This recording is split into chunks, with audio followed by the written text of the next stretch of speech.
L'apparition du nouveau coronavirus dans le monde a bousculé les économies. L'Afrique a également été durement touchée. Comment ce continent noir peut-il se relever après le coup dur porté par la Covid-19? C'est une question que nous abordons aujourd'hui dans l'entretien de Gabon 24 avec notre invité. Il s'agit de Raymond Dongsima, qui est économiste et ancien Premier ministre gabonais, qui a accepté notre invitation. Monsieur le Premier ministre, merci de nous recevoir dans votre somptueux bureau. Avec vous, on parle de l'économie africaine après la période de la Covid-19. Bien avant que d'entrer dans le vif du sujet, aujourd'hui, vous, quel est le regard que vous portez sur la gestion de la crise de la Covid-19 par les pays africains? Je crois que tous les pays africains ont été surpris par la pandémie qui s'est répandue assez rapidement, que la quasi-totalité des pays se sont montrés réactifs en prenant assez vite des mesures portant sur les premières mesures de sécurité individuelle, en adoptant des programmes de recommandation sur les mesures de distanciation entre les personnes, de manière à limiter la propagation de la maladie, en allant jusqu'à une mesure généralisée qui a été le confinement des populations, malgré l'impact que cela avait évidemment sur le fonctionnement de leurs appareils économiques. Donc globalement pour moi, les pays africains ont plutôt bien réagi. Alors, petit détour tout de même, avant cette pandémie du nouveau coronavirus, comment se portait le continent africain? Comment se portaient les États africains sur le plan économique avant l'arrivée de cette pandémie? Je crois qu'il faut que l'on fasse une distinction entre les pays africains. Vous savez que nous n'avons pas, nous en tant que Gabon, et je vais généraliser ensuite, que le problème de la Covid-19. Nous avons deux événements qui se sont superposés. À côté de la Covid-19, nous avons eu en même temps une dégradation très forte des prix du pétrole qui est venue se coupler à un problème sanitaire. Il y a des pays, par contre, qui sont dans des situations différentes. Les pays qui ne sont pas producteurs de pétrole, ils n'ont pas le même type de problème que celui que les pays producteurs de pétrole, Algérie, Nigeria, Gabon, Angola, Congo, etc. ont. Donc les problèmes ne se présentent pas tout à fait de la même façon. Mais globalement, avant l'arrivée et de la Covid-19 et le choc de la dégradation des prix du pétrole, les économies africaines étaient plutôt caractérisées par des croissances assez fortes. Certains d'entre eux, en tout cas, avaient des croissances relativement soutenues, que ce soit dans les pays francophones ou dans les pays anglophones. La situation était plutôt à l'embellie. Alors, aéroports fermés, application de taxes douanières en baisse, chute du niveau d'importation et exportation. En termes d'estimation, selon vous, combien l'Afrique a-t-elle perdu depuis le début de la crise? Comme je viens de vous le dire, ça dépend des pays.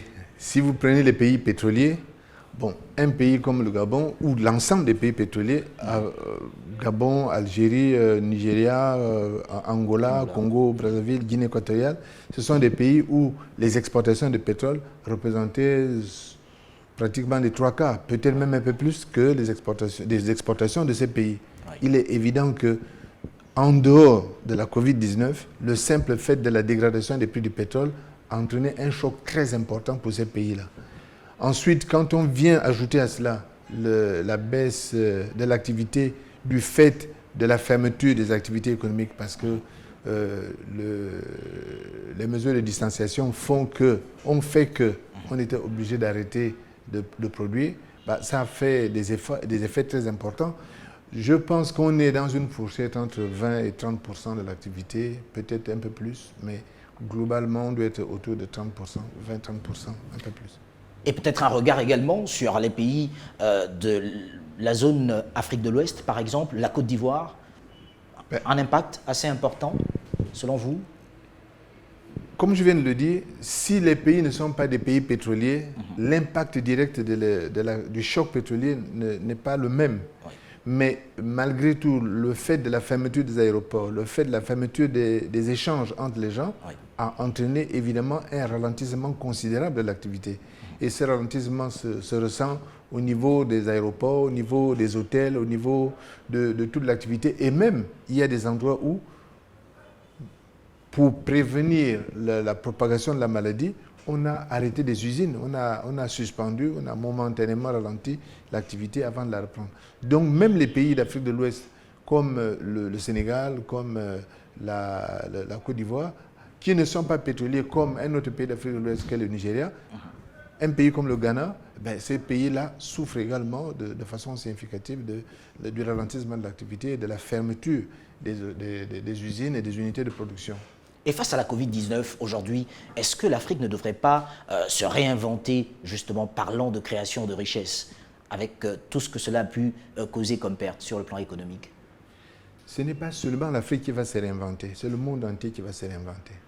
Vous voyez, de mon point de vue, une hypothèse centrale de ce qui était l'économie depuis la fin de la Deuxième Guerre mondiale vient d'être bousculée. Ce qui est bousculé, c'est que le monde entier fonctionnait sur le commerce international. C'est le commerce qui a entraîné, c'est en raison du commerce international qu'on a eu ce qu'on a appelé la mondialisation. La mondialisation est une des manifestations, une des conséquences de cette extension du commerce international. Or, le commerce international reposait sur l'ouverture des frontières, sur l'ouverture absolue des frontières. C'est pour ça que depuis des années, tous ces fameux programmes d'ajustement auxquels nous avons été soumis, mais le monde entier également sur d'autres domaines, le monde entier a procédé au démantèlement des barrières, notamment barrières douanières. Mais qui dit barrières douanières dit accélération des échanges entre les pays. Oui. Dès lors que nous avons une épidémie qui survient, un certain nombre de choses viennent en surface et on le voit bien. Je vous donne un exemple. C'est la règle qui prévalait jusqu'à présent, c'est la règle de la rentabilité.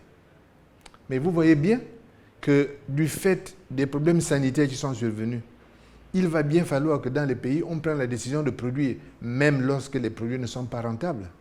Est-ce qu'il est raisonnable que nous continuions à garder, à attendre que des masques de protection arrivent d'un autre pays, etc. Est-ce que pour produire simplement de l'alcool dont nous avons besoin pour faire les premiers soins, est-ce qu'on va continuer à se dire que bon, il suffit d'une importation par avion d'un bateau et le problème est réglé? Non. Donc la façon dont on va aborder les économies va changer. De mon point de vue, il va bien falloir définir des produits de base qui relèvent de la sécurité des pays, qu'il va falloir produire, qu'ils soient rentables ou pas, parce que lorsque les épidémies vont continuer à venir et les épidémies ne vont pas s'arrêter de se produire, il va bien falloir que localement, on dispose d'une capacité de réaction permettant de faire face à cela. Et donc, je pense que la production va s'organiser, va se penser différemment. De la même façon, on voit bien que les épidémies, la façon dont l'épidémie s'est propagée a contraint les gens à recourir de façon plus accélérée au télétravail. Oui. Mais le télétravail implique une réorganisation, une réorientation des investissements. Parce que c'est bien gentil de dire qu'on va faire du télétravail, encore faut-il que tout le monde soit en mesure d'accéder au réseau Internet. Si tout le monde n'est pas en mesure d'accéder au réseau Internet, si l'accès n'est pas un accès homogène pour tout le monde, alors le télétravail est une illusion, c'est une vue de l'esprit. C'est par conséquent, il va falloir se réinventer dans le domaine du travail, donc dans le domaine des équipements permettant aux uns et aux autres de faire face aux problèmes qui surviennent dans le domaine de la production. Mais justement, sur le plan économique, est-ce l'occasion pour le continent africain, de façon généralisée, et peut-être pour le Gabon en particulier, de revoir également le plan de relance de l'économie après le nouveau coronavirus? Vous citez quelques exemples déjà. Oui, c'est évident que la pandémie qui vient de sévir, qui est en train de sévir parce qu'elle n'est pas finie, va être une occasion de se repenser pour le futur. Et peut-être une occasion de rattraper des retards. Parce que, par exemple, puisqu'on parle de reconfigurer les équipements, c'est évident qu'à l'occasion de la promotion du travail à distance, à l'occasion de la promotion de la production d'un certain nombre de biens sur place, il va bien falloir que les équipements dont nous disposons, les plans d'investissement que nous avons, nous mettent à niveau par rapport à ce que le reste du monde va faire. Parce qu'il y a des choses que nous ne pourrons pas continuer à faire comme on le faisait dans le passé. Mais sur quel atout, justement, devront se pencher les chefs d'État africains pour pouvoir y arriver? Parce qu'aujourd'hui, on a comme l'impression que les choses se déroulent sans que beaucoup de chefs d'État africains n'aient un véritable contrôle, puisqu'il s'agit quand même d'une pandémie qui touche le monde. Bon, je ne prétendais pas donner une leçon aux chefs d'État africains, mais ce que je peux dire... L'avis de l'économiste que vous êtes. Oui, ce que je peux dire, c'est que, bon, il faut bien distinguer la phase de surprise que provoque l'arrivée brutale, inattendue d'une pandémie, de la réaction que les uns et les autres organisent derrière. Et cette réaction, je pense qu'elle est en train de se mettre en place partout. Peut-être pas de la même façon, mais elle se met en place. Et il y a des fondamentaux qui vont sortir dedans. L'un de ces fondamentaux, c'est ce que je vous ai dit tout à l'heure. Je crois que dans le passé,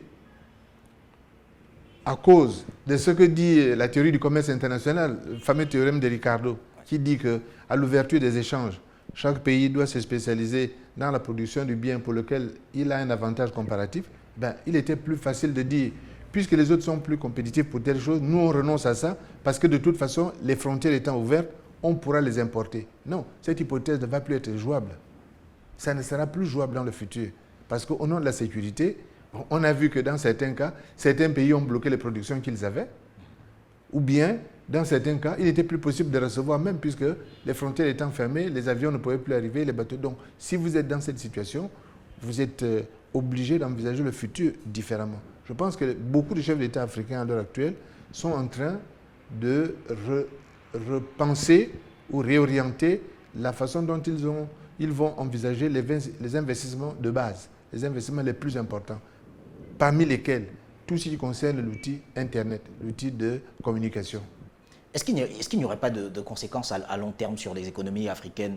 Aujourd'hui, on constate quand même que certains États se lancent de plus en plus dans des emprunts obligataires suite à la pandémie du nouveau coronavirus. Est-ce qu'il n'y aurait pas de conséquences sur le long terme? Lorsque survient une crise, elle a forcément des conséquences.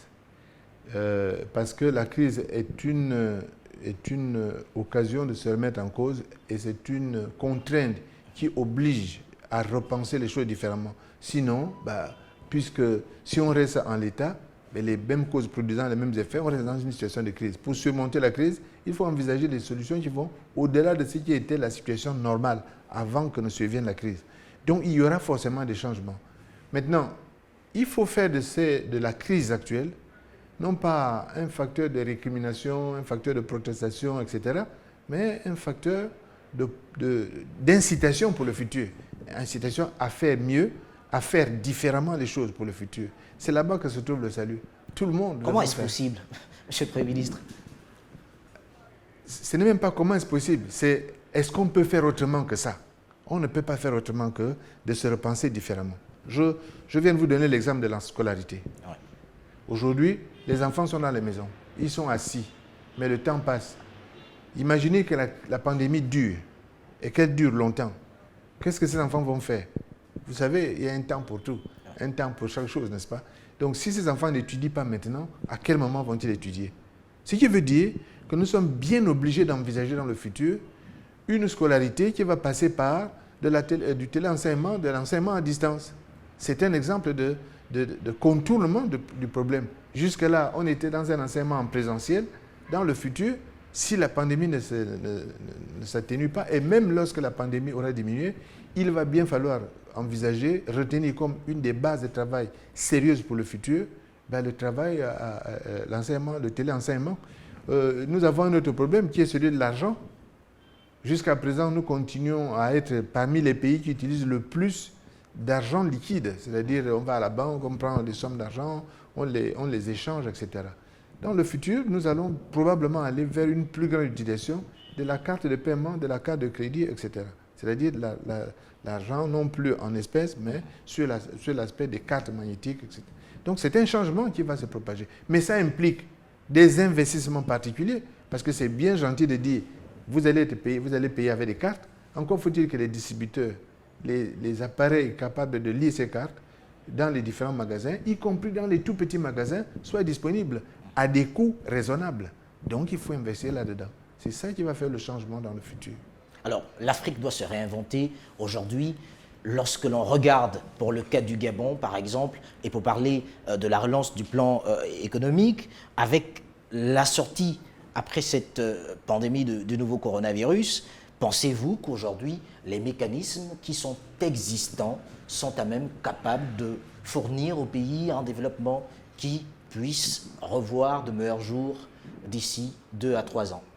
Bon, d'abord, vous savez, ma théorie est qu'il n'y a pas de relance économique possible dans nos pays d'abord, surtout dans le nôtre, aux conditions qui prévalaient avant même que le corona, que la Covid-19, etc. ne se produisent. Pourquoi?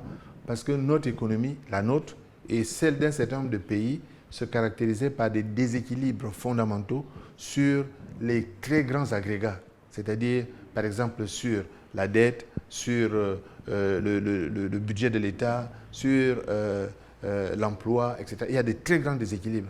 Et donc, avant de commencer à relancer, au sens de la relance économique telle qu'on l'entend traditionnellement, il faut commencer par équilibrer les budgets. Donc, la vraie question, c'est d'abord de savoir, pour les 2-3 ans à venir, vous avez posé la question au départ, et je réponds par un ordre de grandeur, mais ma réponse est approximative.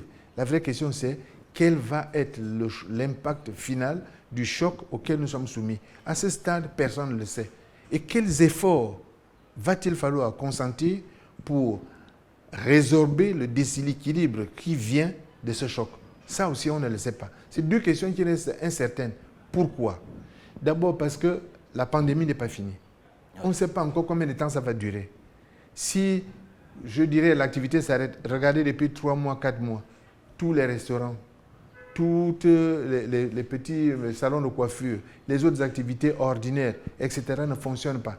Ça peut encore durer, ce qui veut dire que les loyers ne sont pas payés, ce qui veut dire que les traites dans les banques ne sont pas payés, etc., etc. Combien de temps ça va durer? Avant de savoir exactement quel est l'impact, quelle est l'ampleur du déséquilibre et d'envisager des solutions permettant de reprendre le cours normal des choses, il va se passer encore du temps.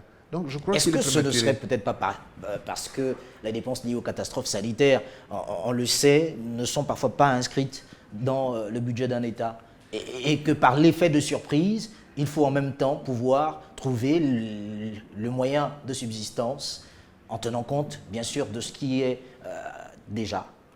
Vous savez, aucun pays au monde, pas même les États-Unis, ni les pays les plus riches comme les pays nordiques, personne n'était préparé à la pandémie qui vient de se produire, au choc tel qu'il vient de se produire. Et je crois que depuis un siècle, et peut-être même un peu plus, on n'avait jamais assisté à un phénomène comme celui qu'on vient de voir là. C'est-à-dire où tout le monde est frappé simultanément dans le monde entier. Donc, même si les pays avaient mis en place des ressources budgétaires pour faire face à des catastrophes naturelles, ce que nous avons là dépasse très largement l'ordre de grandeur d'une prévision de catastrophe naturelle. Franchement, de toute ma vie, jamais je n'aurais imaginé de voir ce qu'on vient de voir là. C'est-à-dire, en l'espace de 3 mois, un événement qui arrive et qui oblige le monde entier presque à s'arrêter. Même, quels sont les outils que les pays ont utilisés? Les pays les plus importants, les plus puissants, ont utilisé différents types d'instruments monétaires, y compris en créant de la monnaie. Vous voyez, ils ont fait des plans en puisant sur des ressources qui n'étaient pas vraiment disponibles. Ils ont fait des plans aussi en creusant dans leur déficit budgétaire. Vous voyez par exemple les pays de l'Union européenne qui sont dans une logique de convergence avec des déficits qui n'excèdent pas les 3%. Ils ont largement fait sauter les plafonds en se disant que la question n'était pas... D'ailleurs, le discours du président français avait été très clair. La première fois qu'il est intervenu, il a dit que la France se paierait sans tenir compte des équilibres budgétaires. Parce que ce n'est pas une question d'équilibre budgétaire. Ce qui primait, c'était les questions de santé. Donc, ils ont utilisé des moyens, ils ont emprunté de l'argent et utilisé des moyens, y compris par la création de la monnaie, en utilisant des instruments nouveaux qu'ils ont créés. Et ce n'est pas forcément notre capacité aussi de faire cela. C'est-à-dire, nous n'avons pas été peut-être aussi en mesure de recourir au même niveau d'emprunt, aux mêmes instruments. Est-ce que finalement, avec les besoins qui se sont imposés par la Covid-19, tels que la construction de structures sanitaires de pointe pour accueillir les patients, est-ce que cela ne conduit pas finalement le continent noir vers plus d'endettement? Je repose la question sous une autre forme. Pour faire face, il faut hiérarchiser les contraintes.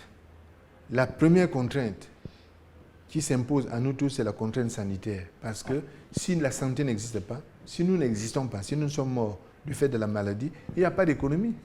Donc, avant d'aller parler d'économie, il faut d'abord être en santé et être vivant pour pouvoir faire de l'économie. C'est pour ça que les déséquilibres qui arrivent dans les finances publiques pour faire face à la contrainte sanitaire sont des déséquilibres normaux. Je pense qu'il est difficile de faire un reproche à quelque gouvernement que ce soit, chez nous ou nulle part et partout ailleurs, parce que les gouvernements ont d'abord voulu endiguer le mal principal. Le principal, c'était le risque de mort de la totalité de la population. Donc, dans ces conditions, oui, il y a des déficits qui sont importants. Il va falloir réviser les normes de ces déficits. Ce que les pays vont faire dans le futur, c'est de s'accorder sur une trajectoire pour revenir vers l'équilibre. Parce que l'équilibre a été rompu, on a eu recours à des moyens extraordinaires, puisque à situation extraordinaire, moyens extraordinaires, mais pour revenir à la norme, il va falloir dessiner une trajectoire, une période de transition qui permette de rétablir ces équilibres progressivement. Mais il était impossible de ne pas être dans le déséquilibre. Mais justement, on a vu certains pays africains être allégés par rapport à leurs dettes. Cette mesure n'a concerné que quelques-uns, d'autres n'ont pas bénéficié justement de cet allègement-là. Quel est le regard que vous portez, vous, en tant qu'économiste aujourd'hui?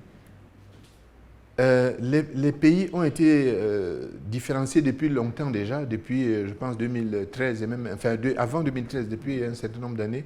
On distingue dans les pays, la Banque mondiale procède à une classification entre les pays. Il y a les pays très riches, les pays à revenus intermédiaires à la tranche supérieure, les pays à revenus intermédiaires à la tranche inférieure et les pays à faible revenu.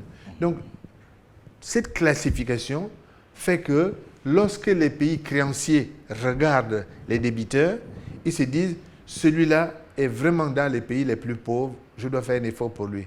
Par contre, tel autre est peut-être en difficulté momentanément, mais en réalité, ça reste un pays qui est riche, il a la capacité de me rembourser, donc à lui, je n'ai pas de raison de faire une diminution de la dette.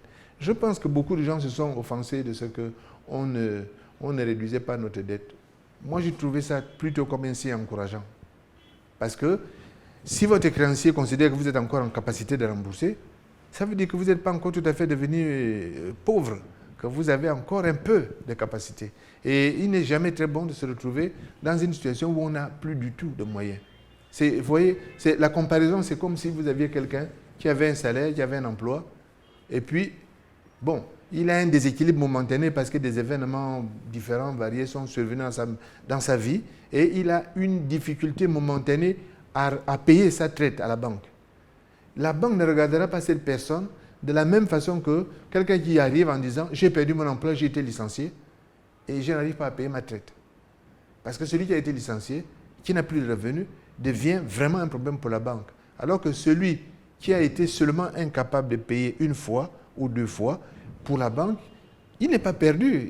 Maintenant, elle va chercher le moyen de s'entendre avec son débiteur pour dire « bon, mais ok, vous ne m'avez pas payé, comment est-ce qu'on peut s'entendre pour que vous me payiez dans le futur ?» Il reste crédible à la banque. Alors, Monsieur le Premier ministre, nous arrivons quasiment au terme de cette première partie de cette émission, mais tout de même, je souhaite insister encore sur cette question. Aujourd'hui, puisqu'on parle d'un allègement de dette pour certains États et pas pour d'autres, vous venez d'expliquer la différenciation qu'il y a et qui existe. Mais malheureusement, on constate que certains pays pour lesquels cet allègement n'a pas eu d'effet continuent tout de même de s'endetter encore et encore pour pouvoir gérer cette crise de Covid-19. Mais quels sont les risques sur le long terme? Sur le long terme, c'est que le ratio, hein, la part, pour parler simplement, la part que la dette va occuper dans les ressources qu'on aura dans le futur, le risque, c'est que cette part devienne de plus en plus importante. C'est le seul risque qu'il y a. C'est qu'à un moment donné, vous êtes un ménage. J'aime bien comparer l'État à un individu qui est un ménage. Quand vous avez un niveau de dette qui vous prend, par exemple, 30% de votre salaire, si un événement exceptionnel se produit et que vous allez emprunter de l'argent, soit parce que vous voulez payer l'hôpital ou quelque chose en plus, malheureusement, votre niveau d'endettement augmente. Donc, vous allez devoir consacrer non plus 30% de votre salaire au paiement de vos dettes, mais peut-être 50%. Le problème n'est pas ces 50%. Le problème est l'effort que vous allez faire derrière pour revenir dans la normale, l'ajustement que vous allez faire dans les dépenses que vous avez pour renoncer à certaines choses, pour corriger certains points, de façon que vous soyez capable de rembourser le plus tôt possible l'excédent que vous avez pris et que vous reveniez à un fonctionnement normal, c'est-à-dire à un taux d'endettement qui est normal. C'est ça qui est le plus important. Donc, ce n'est pas le fait de se surendetter momentanément qui est dramatique, c'est les efforts que nous allons mettre en place pour que cet endettement momentané s'accompagne d'efforts particuliers permettant finalement de revenir à la normale dans un délai qui n'est pas très long, c'est-à-dire 2, 3, 4, 5 ans, pour qu'on revienne à une vie normale. Je rappelle que vous êtes Raymond Ndong Sima, économiste et ancien Premier ministre gabonais. Nous nous retrouverons en deuxième partie de cette émission, cet entretien sur Gabon 24.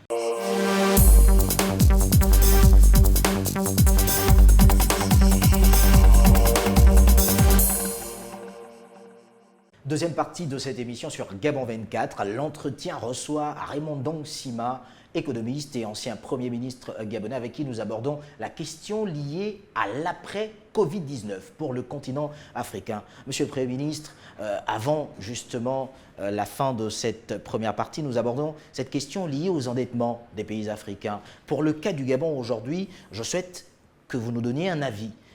Oui, pas pris en compte pour l'allègement de la dette, et puis on constate qu'il y a des emprunts qui continuent de se faire. On reste dans ce domaine d'endettement. Finalement, pour le cas du Gabon, par exemple, y aura-t-il des risques sur le long terme? Comme je vous l'ai indiqué, le Gabon est un pays classé comme le reste du monde et des pays du monde. Nous sommes classés, mais nous appartenons à la catégorie des pays à revenu intermédiaire de la tranche supérieure. Ça veut dire que lorsque le Gabon, avec les ressources dont il dispose, s'adresse au système bancaire international pour mobiliser de l'argent, pour emprunter de l'argent, les gens qui nous prêtent cet argent regardent la capacité que nous avons de rembourser, c'est-à-dire la marge de manœuvre qui nous reste. Et je pense que si notre marge de manœuvre n'était plus satisfaisante, les gens qui nous prêtent de l'argent commenceraient à arrêter de nous prêter de l'argent. D'accord. Bon, cela étant, c'est la responsabilité des États, donc c'est notre responsabilité de surveiller que notre endettement reste dans le domaine du raisonnable. Habituellement, il y a des ratios, il y a des taux qu'on surveille et on essaye de voir si le taux d'endettement n'excède pas un certain niveau. En général, on considère que jusqu'à 70% du PIB, l'endettement reste à peu près acceptable. Ce n'est pas forcément une bonne chose d'aller jusqu'à ce seuil-là, mais après tout, on peut aller jusqu'à ce seuil-là si c'est pour faire des choses utiles pour l'ensemble de l'économie. Donc aujourd'hui, est-ce que nous avons atteint ce seuil? Je ne sais pas. Ce que je peux dire, c'est que ces seuils-là, ces taux, vont être modifiés par la contraction de la production, c'est-à-dire la contraction du produit intérieur brut qui résulte de l'arrêt de l'activité économique. Et là, on peut avoir une surprise. Parce que si le produit intérieur brut sur le revenu national du pays diminue, eh bien, mécaniquement, on peut avoir des taux qui explosent parce que le dénominateur ne changeant pas, la partie au-dessus diminuant, on risque de se retrouver avec des taux qui ont augmenté de façon très importante alors que le pays n'a pas le niveau ne continue pas à avoir une production de richesse compatible avec cet endettement. Donc ça, c'est un autre problème qu'il va falloir regarder lorsque, ma foi, on va continuer à s'endetter. Alors, de nombreuses entreprises ont été soutenues en ce qui concerne les temps de souffrance, puisqu'elles ont dû fermer ou alors réduire les effectifs, réduire leur productivité. Elles ont été soutenues pour beaucoup et d'autres, malheureusement, ne l'ont pas été. Certaines ont dû mettre la clé sous le paillasson. Aujourd'hui, on parle quand même d'un secteur, celui de l'informel, qui essaie de se battre pour continuer d'exister. Quelles sont les mesures à prendre pour de telles entités, puisque ce sont également, ces entreprises qui participent à l'économie d'un pays. Bon, là, vous touchez à une question vraiment clé. Vous savez, pour prendre d'abord un exemple dans les pays du Nord, un pays comme l'Italie, on dit généralement que peut-être 30% de l'économie italienne relève du secteur informel. Souvent, nous avons tendance à parler du secteur informel chez nous de façon péjorative. Alors que, en réalité, le secteur informel est la traduction d'une certaine forme de dynamisme, d'une certaine forme d'initiative que les gens entretiennent pour faire face à des situations auxquelles ils sont confrontés. Est-ce que le secteur informel a été soutenu? Je dis non. Je ne vois pas comment le secteur informel a été soutenu. D'abord parce que le secteur informel n'est pas éligible dans les banques. Donc, comment va-t-il aller demander un financement auprès des banques alors que les banques ne le reconnaissent pas comme tel? Ça, c'est déjà une première difficulté.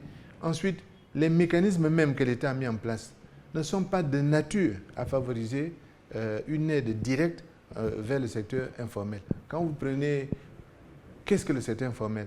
Mais ce sont les femmes qui vendent le marché là, qui vendent la banane sur les marchés. Ce sont tous les jeunes petits coiffeurs qui sont là. C'est tous les vulcanisateurs. On a tendance à les regarder de haut. Mais c'est ça l'économie de tous les jours. C'est ça la vraie économie. Et ces jeunes-là, ces femmes-là, ces personnes qui font la manicure, les vulcanisateurs, les autres petits blanchisseurs, etc. Tout ça participe de l'activité économique, de la création de richesses. Est-ce que ces gens-là sont dans une position où l'État a pu leur venir en aide? La réponse est non. Ça veut dire que nous n'avons pas trouvé les mécanismes leur permettant à ces gens-là de venir solliciter une aide ou permettant à l'État de leur venir en aide. Et ce sont ces gens-là, à mon avis, qui sont les plus en danger aujourd'hui. Parce que le gros des activités concernant tout ce qui est petits restaurants, petits cafétérias, blanchisseries, machin, etc., que j'ai cité, tous ces petits métiers, tous ces gens-là sont arrêtés complètement. C'est à eux qu'on a demandé d'arrêter. Mais alors, comment ils paient leur loyer? Comment ils paient leur facture d'électricité? Comment ils paient leur gardiennage? Donc c'est un enchaînement qui finit par entraîner une contraction de l'activité qui continue à se contracter, etc., etc. Donc, dans ces domaines-là, je pense que le soutien de l'État n'a pas été approprié, pour l'instant. Et là, vous parlez du Gabon. Et là, je parle du Gabon. Mais ce qui est vrai au Gabon est probablement vrai, peut-être à une échelle différente dans les autres pays, parce que le secteur informel n'a pas le même poids dans tous les pays. On a quand même vu des dispositions prises par le gouvernement à travers le ministère de l'économie qui a organisé des recensements. Il y a eu des paiements, par exemple, pour les propriétaires de maisons qui avaient été instruits de ne pouvoir pas mettre hors des domiciles. Non, ce qui s'est passé, c'est que l'État a gelé le paiement des baux, mais je ne connais pas de propriétaire de maison qui ait touché 1 centime de la part de l'État jusqu'à présent. Encore que ça, c'est vous qui le dites. Non, je ne connais pas ça. C'est-à-dire que je n'ai pas vu ça. Maintenant, je vais vous poser une autre question. Voyez-vous, nous sommes une économie très urbanisée. Mais dans un pays où vous avez 60-70% de l'activité, où les gens sont encore en milieu rural, dans les villages, quel est le soutien qui a été apporté aux planteurs villageois, par exemple? Ceux qui produisent la banane qui arrive sur les marchés. Ce n'est pas une critique, c'est une question de modalité, hein, c'est-à-dire les mécanismes que nous avons mis en place ne sont pas encore adaptés pour permettre de venir toucher les personnes qui ont vraiment besoin de soutien. Ça ne fait finalement que 3 mois. Ça peut paraître extrêmement long. Ce que je veux faire ressortir, c'est que nous ne sommes pas à la fin de l'effort. Qu'il y a peut-être eu des aides qui ont été faites en direction des entités qui sont bien structurées, les grandes entreprises, etc., etc., c'est possible. Mais le planteur... Il y a eu également les très petites entreprises. Je vous répète, de mon point de vue, les très petites entreprises, de par leur structure, ne sont pas actuellement en capacité de bénéficier de l'offre que l'État met en place. Encore que cela reste à démontrer. Monsieur le Premier ministre. Je suis formel, c'est-à-dire que dans la mesure, si vous allez auprès du système bancaire, vous allez regarder les crédits à l'économie, vous verrez que les crédits que les banques ont faits aux très petites entreprises ces derniers temps n'ont pas augmenté, ils ont même diminué. Et c'est normal. Parce que si la petite entreprise n'a pas d'activité, n'a pas de rentrée financière, comment la banque va-t-elle pouvoir lui prêter de l'argent en ne sachant pas à quel moment cette petite entreprise va lui restituer, va commencer à payer?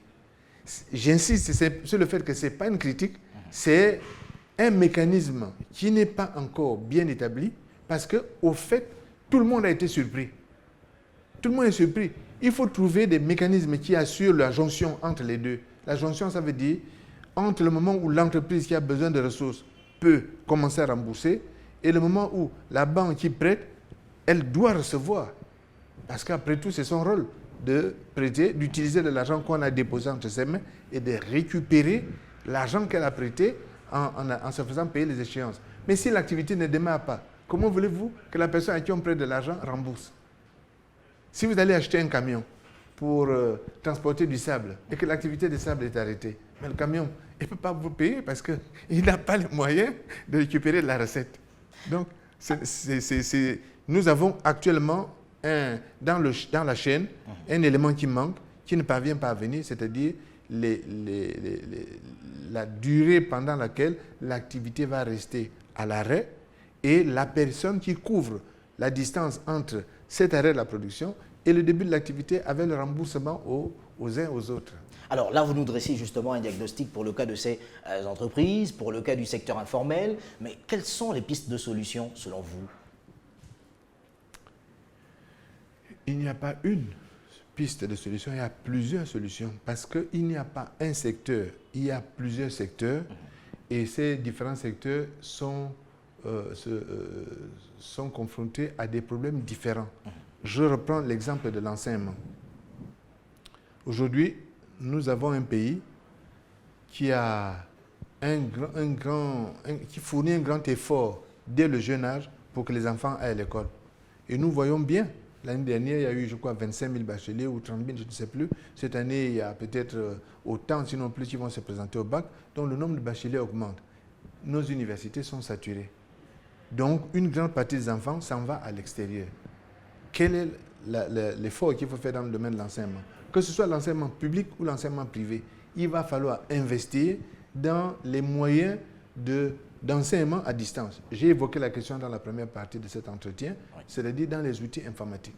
Il n'y a pas très longtemps, je faisais remarquer que l'État gagnerait à négocier avec les opérateurs de téléphonie mobile pour qu'ils mettent à la disposition de l'ensemble des étudiants des collèges, des lycées et des universités une puce éducation qui serait un forfait pendant la journée et permettant aux enfants de suivre les cours par Internet. Bien sûr, en enlevant dessus la possibilité de télécharger les films, mais en ayant la possibilité d'aller en vidéoconférence suivre des cours. Voilà un domaine dans lequel il va falloir intervenir. Aider soit les universités et les écoles publiques, soit les écoles et les universités privées. Voilà un domaine où on a une piste pour le futur. Parce que cette façon de faire va permettre certainement de contourner l'obstacle que nous avons, qui est qu'on a toujours peur que la maladie ne se propage et que ce n'est pas l'intérêt de qui que ce soit que cette maladie se propage. Vous voyez que ce n'est pas le même type de problème que le commerçant qui est dans un marché, sur un marché, qui a besoin de faire venir de la marchandise, de la prendre au port ou bien de la prendre à un lieu de production et de la faire venir. La façon d'aider va dépendre fondamentalement de la nature de l'activité et du secteur dans lequel les gens se trouvent. Pour revenir justement sur un point assez important, lors d'une récente sortie, vous évoquiez le fait qu'il était possible de réduire les salaires des fonctionnaires, sinon des agents de l'État, pour pouvoir apporter plus d'argent qui servirait à lutter contre la Covid-19. Je me pose la question, et de nombreux Gabonais avec, comment cela pourrait être possible? Merci de me poser la question, parce qu'en réalité, ce n'est pas tout à fait ce que j'ai dit. Ce que j'ai dit, c'est que lorsque nous avons un niveau de recette qui est revu à la baisse de façon très importante. Bon, je prends maintenant aujourd'hui la loi de finances rectificative. Soit dit en passant, il y a une légère contradiction entre ce que les différents services ont annoncé et l'information finale qui a été retenue. Ce qu'on avait entendu dire, d'ailleurs dans une émission sur votre chaîne ou sur une chaîne voisine, c'était qu'on s'attendait à une perte de recettes de l'ordre de 700 milliards. Le fait est que, Dieu merci, la perte de recettes qui a été retenue dans la loi de finances rectificative est de 306 milliards. Mais quand vous perdez 306 milliards, c'est-à-dire on passe de 1400 milliards, qui était le chiffre des recettes fiscales initiales dans la loi de finances initiale, et qu'on descend à 1100 milliards, il faut se poser la question, en bon père de famille, j'avais 1 400 000 francs, je descends à 1 100 000. Est-ce que mes dépenses globales vont rester identiques? Comment je fais pour absorber la perte de 300 000 que je viens de subir? Là, on parle en milliards. L'État avait 1400 milliards de recettes. Il descend à 1100 milliards. Il a 300 milliards qui disparaissent. La question, c'est comment fait-il face? Comment absorbe-t-il? Et malheureusement, quand on se pose cette question, on est bien obligé de dire, dans la totalité des dépenses de l'État, voici les grosses dépenses, voici les grands postes de dépenses. Le premier grand poste de dépenses que l'État a, ce sont les salaires, c'est presque 700 milliards. Question simple, comme dirait quelqu'un, question simple. Si on passe de 1400 milliards de recettes à 1100 milliards, et nos recettes et nos dépenses en salaire sont de 700 milliards, et qu'elles étaient de 720, elles augmentent même un peu pour passer elles étaient de 620, elles augmentent même un peu pour passer autour de 650, etc. Est-ce que c'est jouable? Ce n'est pas que je recommande de baisser les salaires des fonctionnaires. Non, je ne recommande pas ça. Parce que pour faire baisser la masse salariale, on n'est pas obligé de passer par une diminution des salaires des agents. Il faut bien regarder, ça c'est là où on discute des modalités. Si on veut discuter des modalités, je suis disponible pour discuter des modalités. Mais le bon sens veut que quelqu'un dise, attention, voici la totalité de nos recettes et voici leur baisse. Ouais. Et en face de ça, nous avons une grande masse qui est ce poste de dépenses. Comment allons-nous faire? Si on ne se pose pas cette question, un matin, on va se réveiller avec une surprise. C'est tout ce que je dis. D'accord, mais vous avez été consulté justement, Monsieur le Premier ministre, pour donner votre contribution sur le programme de recadrage macroéconomique du pays. Parlons toujours du Gabon. Aujourd'hui, qu'en est-il? Non, j'ai été consulté et je remercie le Premier ministre d'avoir fait cette ouverture-là. J'ai été consulté au début, lorsque la pandémie est arrivée. D'accord. Et le Premier ministre a décidé de consulter largement avant de prendre une décision. Et je crois que c'était une bonne chose de faire comme ça. J'ai donné un avis, non pas sur les solutions, mais on était au stade de quoi s'agit-il? On s'est interrogé sur la nature du problème qui était en train de survenir. Et dans ce cadre-là, dans ce contexte-là, je pense que c'était bien d'interroger le plus grand nombre de personnes. Je pense même que, bon, peut-être que la vitesse ne lui a pas permis de consulter un éventail de gens encore plus large. Mais je lui ai rappelé, j'ai dit qu'il fallait consulter le plus grand nombre de personnes. Moi, je donnais une voix, mais que d'autres personnes de tous les côtés, quelles que soient les familles politiques, tout le monde devait être consulté pour donner un avis, pour que sa position soit enrichie. Parce que quand le problème se pose de cette façon-là, il n'y a plus de famille politique. Il y a le pays tout entier qui est confronté à un problème. Et ça va au-delà des clivages de familles politiques. Donc, c'est à ce stade-là que j'ai donné un avis. Bon, ensuite, il s'est organisé. Il a fait la synthèse de ce que les uns et les autres lui ont dit et pris les décisions qu'il a jugées utiles à ce moment-là. Alors, la Banque africaine de développement a-t-elle un rôle à jouer, selon vous, dans la gestion économique post-Covid-19 des États africains? Parce qu'il faut quand même, à ce moment-là, comprendre qu'on parle de l'aide occidentale, par exemple. Non. Premièrement, ce n'est ni la Banque africaine, ni les pays occidentaux qui viennent faire la politique économique à notre place. Ça, c'est d'abord une première chose. Ensuite, je ne suis pas d'accord qu'on parle d'aide. Ça fait partie, je dirais, des confusions qui nous posent des problèmes. On nous prête de l'argent. Il n'y a pas un seul franc qu'on nous donne à titre gratuit, on nous prête de l'argent. et nous remboursons cet argent. Sinon, c'est un paradoxe à la fois de dire nous sommes endettés et les gens disent on vous aide. C'est ce qui fait dire aux Occidentaux, nous on aide les Africains, on ne les aide pas, on nous prête de l'argent et ils ont des taux de rentabilité sur l'argent qu'ils nous prêtent qui sont parmi les taux les plus élevés au monde.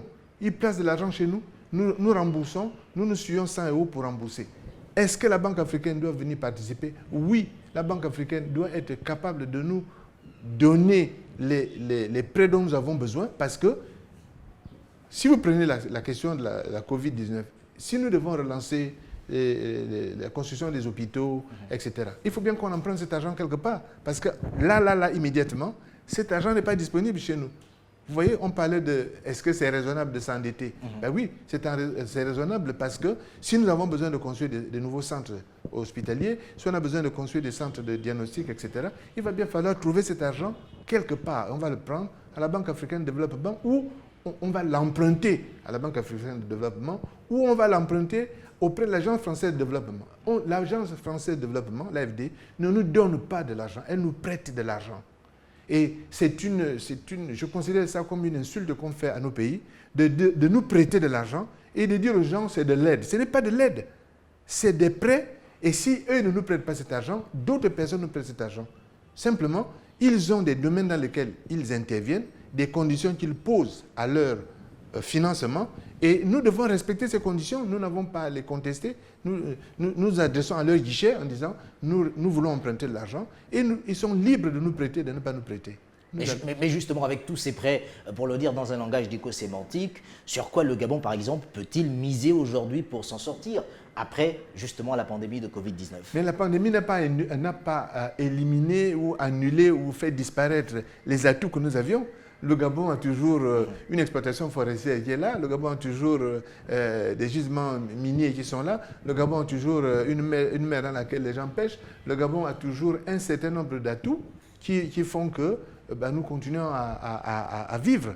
Simplement, peut-être que la valorisation de ces choses a diminué. Bon, on a toujours du pétrole, même si le niveau de production baisse, même si les prix du pétrole ont baissé, mais ce pétrole est toujours là et il va toujours continuer à nous payer un tout petit peu, au moins pendant encore un certain temps. Notre production ne va pas disparaître cette année ou l'année prochaine. Donc, nous avons encore un peu de production devant nous. Par conséquent, notre potentiel est toujours là. Il a peut-être été un peu affecté, mais il est toujours là. Donc, oui, nous restons une signature, nous restons un pays qui a du potentiel, c'est-à-dire qui a une capacité de développer de l'activité économique dans le domaine forestier, dans le domaine minier, dans le domaine pétrolier et dans d'autres domaines, et que ces activités-là vont rapporter à l'État des ressources qui vont lui permettre de payer ses salaires et de payer le remboursement de la dette. Alors, pour le cas spécifique du Gabon, Raymond Sima, est-ce que le pays aujourd'hui a besoin d'une stratégie particulière pour la période post-Covid-19? Si oui, laquelle, par exemple? Bien sûr que le pays a besoin d'une stratégie particulière. Parce que, comme je vous l'indiquais tout à l'heure, l'environnement a changé. Il est essentiel, capital, que nous nous interrogions sur la hiérarchie des contraintes maintenant. Quelles sont les contraintes que nous avons aujourd'hui? Quelle est leur hiérarchie? Dans quel ordre devons-nous les attaquer? Et à quoi devons-nous donner la priorité? Oui, on a besoin absolument plus que par le passé. Parce que nos ressources ont diminué, les problèmes ont augmenté. Il va donc falloir utiliser au mieux les ressources que nous allons dégager pour pouvoir faire face au futur. Donc oui, on a besoin d'une stratégie particulière. Quelques pistes de solutions, vous qui êtes économiste, vous permettrez de vous titiller? Je viens de vous en donner quelques-unes.